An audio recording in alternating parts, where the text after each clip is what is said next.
दोस्तों, आज की कहानी का नाम है शक की पति। इस कहानी के सभी पात्र एवं घटनाएं काल्पनिक है। यह कहानी केवल मनोरंजन के लिए है। अगर कहानी आपको पसंद आए तो लाइक करें, शेयर करें और हमारे चैनल को सब्सक्राइब करें। शक की पति।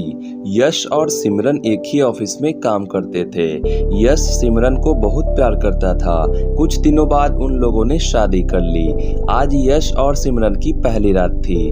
वे लोग काफी खुश थे। तभी यश सिमरन से कहता है, देखो सिमरन, आज से हम लोग एक नई जिंदगी की शुरुआत करने वाले हैं। इसलिए मैं नहीं चाहता कि तुम मुझसे कुछ छुपाओ और मैं तुमसे कुछ छुपाऊं। इसलिए तुमसे जो भी सवाल पूछूंगा उसका तुम सही सही जवाब दोगी। सिमरन बोलती है, हाँ क्यों नहीं। यश सिमरन से पूछता है, जब से हम दोनों मिले हैं उसके पहले तुम किसी लड़के से प्यार करती थी क्या। सिमरन बोलती है, नहीं, मैं किसी लड़के से प्यार नहीं करती थी। मुझे पहली बार प्यार का एहसास तो तब हुआ जब मैं तुमसे मिली थी। यश फिर सवाल करता है, क्या तुम्हारा कोई दोस्त था। सिमरन जवाब देती है, हाँ, स्कूल टाइम से ही संदीप मेरा दोस्त है। यश एकदम चुप हो जाता है। सिमरन पूछती है, क्या हुआ।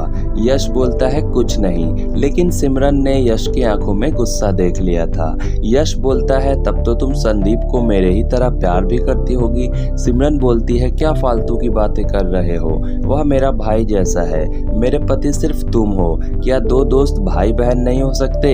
यश अभी भी सिमरन पर शक कर रहा था। सिमरन ने बोला, चलो यह सब छोड़ो, अब यह बताओ तुमने पहले किसी लड़की से प्यार किया कि नहीं।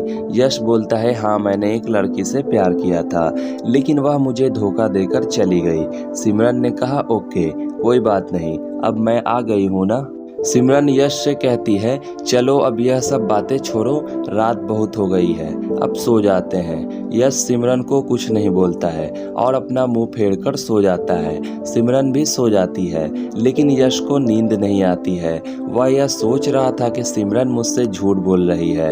वह संदीप जो भी है, सिमरन उसी से प्यार करती है, क्योंकि जब मैंने सिमरन को संदीप के बारे में बोला तो सिमरन बिल्कुल गुस्सा नहीं हुई। इसका मतलब यह है कि सिमरन मुझसे झूठ बोल रही है, वरना मैंने जैसे संदीप के बारे में बोला था सिमरन को तो गुस्सा आ जाना चाहिए था, लेकिन नहीं, सिमरन तो बिल्कुल साधारण बर्ताव कर रही थी। जरूर सिमरन मुझसे कुछ छुपा रही है।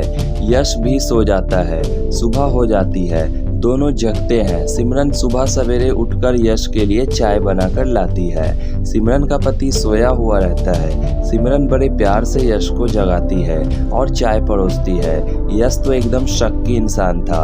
उसे अभी भी लग रहा था कि सिमरन उससे प्यार का दिखावा कर रही है ताकि मुझे सिमरन और संदीप पर शक ना हो।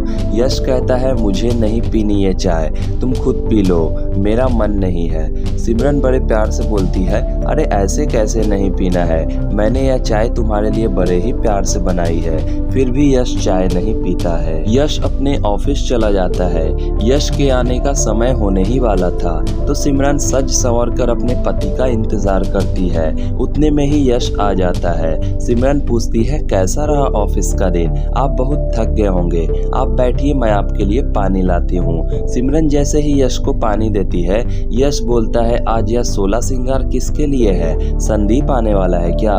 इतना कहकर यश खूब हंसने लगता है। सिमरन को ऐसा लगता है कि यश मजाक कर रहा है और सिमरन बोलती है, क्या आप भी जब देखो मजाक करते रहते हैं। उतने में ही यश बोलता है, चुप, बिल्कुल चुप, तुम मुझे धोखा दे रही है और तुझे क्या लगता है मुझे कुछ पता नहीं है। सिमरन को समझ नहीं आता कि आखिरकार यश का गुस्सा इतनी जल्दी 7वें आसमान पर कैसे चला जाता है। कुछ भी बात ऐसी नहीं थी, लेकिन फिर भी यश सिमरन पर चिल्लाए ही जा रहा था। सिमरन बार बार यश को कहती है, देखो तुम मुझे गलत समझ रहे हो यश, वह मेरे भाई जैसा है, कहो तो मैं उसे आज ही बुलाकर तुमसे मिलवा देती हूँ। उतने में ही यश कहता है, मुझे नामर्द समझा है क्या, मेरे रहते तुम दूसरे को बुलाएगी, तुम्हारी हिम्मत कैसे हुई ऐसा सोचने की, मैं तुम्हें जान से मार दूंगा, पहचानती नहीं मुझे। इतना कहने के बाद यश सिमरन को एक चाटा मारता है। सिमरन रोने लगती है। उसका गाल फूल सा जाता है क्योंकि यश ने गुस्से में आकर काफी जोर से सिमरन को मारा था और फिर वही पति जिसने सिमरन को मारा था आज प्यार जता रहा था और कह रहा था, देखो सिमरन, मुझसे गलती हो गई, मुझे माफ कर दो, मुझे गुस्से में कुछ समझ नहीं आया और मैं तुम पर हाथ उठा दिया, प्लीज मुझे माफ कर दो। सिमरन कहती है, ठीक है, कोई बात नहीं। वह अपने मन में ये सोच लेती है कि आज के बाद से संदीप का नाम ही नहीं लूंगी। सब कुछ नॉर्मल चल रहा था। कुछ दिन ऐसे ही बीत गए थे। एक बार की बात है कि सिमरन के दोस्त संदीप ने उसे कॉल किया ताकि वह सिमरन से हाल चाल ले सके। सिमरन उससे बातें कर रही थी, तभी अचानक से यश ऑफिस से आ जाता है। यश बड़े ही आराम से सोफे पर आकर बैठ जाता है और अपने जूते उतारने लगता है और पूछता है, कौन है भाई, आज बड़ी खुश लग रही हो, किससे बातें हो रही है? सिमरन कहती है, वह मेरा स्कूल का दोस्त था ना संदीप, उसी से बातें हो रही है। वह इसी शहर में नौकरी कर रहा है, उसने यही बताने के लिए मुझे कॉल किया था। यश को फिर गुस्सा आ जाता है और वह जूता फेंककर सिमरन को मार देता है, जिससे उसको काफी चोट लग जाती है और यश कहता है, फिर तुम अपने दूसरे पति से बात कर रही थी, मुझसे मन नहीं भरता है तुम्हारा। उसके बाद वह सिमरन के करीब जाता है। सिमरन को डर था कि वह फिर से उसे मारने न लगे, इसीलिए सिमरन ने अपने चेहरे को छुपा लिया था। उतने में ही यश सिमरन के हाथ से मोबाइल ले लेता है और जमीन पर जोर से पटक देता है। सच में यश बिल्कुल शक्की और गुस्सैल इंसान था। इतना करने के बाद यश अपने कमरे में चला जाता है। इसके कुछ देर बाद सिमरन भी कमरे में जाती है। तभी यश सिमरन से कहता है, देखो तुम मुझे ऐसा क्यों धोखा दे रही हो? क्या मैंने तुम्हें किसी चीज की कमी दे रखी है? क्या मैं तुम्हें प्यार नहीं करता हूँ? सिमरन कहती है, ये बात नहीं है यश, वह मेरा भाई जैसा है और उसने इतने दिनों बाद मुझे कॉल ही कर दिया तो मैं कॉल कैसे कट कर देती? वह तो मुझे खुशखबरी सुना रहा था। यश बोलता है, ठीक है सिमरन, मैंने तुम्हारा फोन तोड़ दिया, मुझे इस बात के लिए बहुत अफसोस है। मैं तुम्हें कल ही नई फोन लाकर दूंगा। सिमरन कुछ नहीं बोलती है। उतने में ही यश कहता है, तुम भी चलना मेरे साथ, तुम जो वाला फोन बोलोगी मैं वो वाला फोन तुम्हें दिला दूंगा। उसके बाद दोनों सो जाते हैं। सुबह हो जाती है। आज यश बिल्कुल सुबह सुबह उठ जाता है और अपनी पत्नी सिमरन के लिए चाय बनाकर लाता है। यश सिमरन को जगाकर उसे चाय देता है। सिमरन चाय पीती है तो उसमें चीनी नहीं होती है, लेकिन फिर भी सिमरन कहती है, वाह क्या चाय बनाई है। उसके बाद यश भी चाय को पीता है, उसमें चीनी नहीं होती है, इसीलिए यश हंसने लगता है और कहता है, देखो ना सिमरन, मैंने तो चाय में चीनी डाला ही नहीं। यश सिमरन से बहुत प्यार करता था, लेकिन यश की खराबी थी उसका शक, क्योंकि शक एक लाइलाज बीमारी है। दोनों ब्रेकफास्ट करके मोबाइल खरीदने के लिए निकलते हैं। यश सिमरन के रास्ते में पूछता है, तुम्हें कौन सी मोबाइल चाहिए? सिमरन बोलती है, तुम्हें जो पसंद हो वही ले लो। यश सिमरन को एक फोन दिला देता है। दोनों घर वापस आ जाते हैं। आज का दिन बहुत अच्छा था क्योंकि आज सिमरन बहुत खुश थी। कुछ दिन बीत गए। एक बार की बात है कि यश अपने ऑफिस से घर आता है तो देखता है कि सिमरन नए कपड़े और मेकअप करके तैयार हो रही है। तभी यश सिमरन से पूछता है, कहाँ जाने की तैयारी हो रही है? सिमरन बोलती है, आज संदीप का जन्मदिन है, इसलिए हम दोनों को वहाँ जाना है। संदीप ने हमें वहाँ बुलाया है। इतना सुनते ही यश फिर से इतना गुस्सा होता है कि इस बार तो वह उसे अपना बैग फेंक कर ही मार देता है, लेकिन सिमरन की किस्मत उसे बचा लेती है और वह कह देता है कि तू संदीप के पास जाओ, अब मैं तुमको तलाक दे दूंगा क्योंकि तुम मेरे साथ धोखा कर रही हो। लेकिन यहाँ तो कोई बात ऐसी नहीं थी। सिमरन तो यश से बहुत प्यार करती थी। वह तो संदीप उसका भाई जैसा दोस्त था, लेकिन यश इन दोनों की दोस्ती को कभी समझ ही नहीं पाया, बस शक करते रहा। आखिरकार यश सिमरन को तलाक दे देता है और वह दोनों अलग हो जाते हैं, क्योंकि सिमरन को यश से अलग हो जाने में ही भलाई थी, क्योंकि यश का गुस्सा उसकी जान भी ले सकती थी।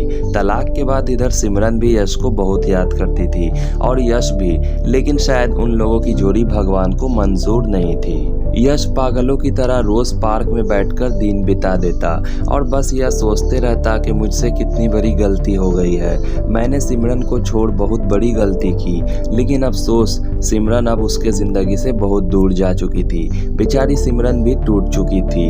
एक बार की बात है कि सिमरन ने अपने दोस्त संदीप को उसी पार्क में बुलाया ताकि वह संदीप को राखी बांध सके, लेकिन इस बारे में सिमरन को पता नहीं था कि यश इसी पार्क में रोज आकर बैठता है। फिर क्या था, संदीप उसी पार्क में आता है और कहता है, क्या हुआ सिमरन, तुमने मुझे अचानक से यहाँ क्यों बुलाया है? उतने में ही सिमरन कहती है, कहाँ है मेरा तोहफा? संदीप कहता है, मैं कुछ समझा नहीं। तो सिमरन कहती है, अरे पागल, आज रक्षाबंधन का दिन है, तुम्हें याद नहीं है? तो संदीप बोलता है, अरे हाँ, मुझे तो याद ही नहीं है, दरअसल काम में इतना बिजी रहता हूँ कि याद नहीं रहा, और मेरी कोई अपनी बहन भी नहीं है जो मुझे याद दिलाए। उतने में ही सिमरन कहती है, चलो अपना हाथ आगे बढ़ाओ। सिमरन संदीप को राखी बांधती है। उसे पता नहीं था कि यश उस पर काफी देर से निगाह रखा हुआ है। यश सारी चीजों को अपनी आंखों से देख रहा था और उसे यकीन हो गया था कि सिमरन मुझसे झूठ नहीं बोलती थी कि संदीप उसका भाई है। उतना देखने के बाद यश सिमरन के पास आता है और उसके कदमों में गिर जाता है और रोने लगता है। सिमरन बोलती है, कौन हो, छोड़ो मेरा पैर, ये क्या कर रहे हो तुम? उतने में ही यश सिमरन की तरफ देखता है तो सिमरन उसे देखकर रोने लगती है और फिर अपने आंसुओं को पोंछती है और कहती है, अरे यश, तुम यहाँ, क्या हुआ, चलो उठो। इतने में ही यश कहता है, सिमरन, मैंने सारा कुछ देख लिया है, इसीलिए प्लीज़ मुझे माफ़ कर दो। मैं तो इस काबिल नहीं कि तुम्हारा साथ पा सकूं, लेकिन मैं तुमसे तुम्हारे प्यार की भीख मांगता हूँ, प्लीज़ मुझे एक मौका दो। उतने में ही संदीप कहता है, सिमरन दीदी, प्लीज़ जीजा जी को एक और मौका दे दीजिए और आप दोनों एक साथ जाइए और फिर से नई ज़िंदगी की शुरुआत कीजिए। सिमरन खूब रोने लगती है। उसके बाद यश सिमरन को अपने साथ लेकर चला जाता है। आज यश को अपने शक की बीमारी पर बहुत अफसोस हो रहा था। इस दुनिया में हर चीज़ का इलाज है, लेकिन शक का कोई इलाज नहीं। इसीलिए हम लोगों को हर बात पर शक नहीं करनी चाहिए, नहीं तो एक दिन यह बुरी आदत बीमारी में भी बदल जाएगी और हम लोग भी यश की तरह गलती कर बैठेंगे। तो दोस्तों, कैसी लगी आपको कहानी, कमेंट ज़रूर करें। वीडियो अच्छी लगी तो लाइक करें और चैनल को सब्सक्राइब करें।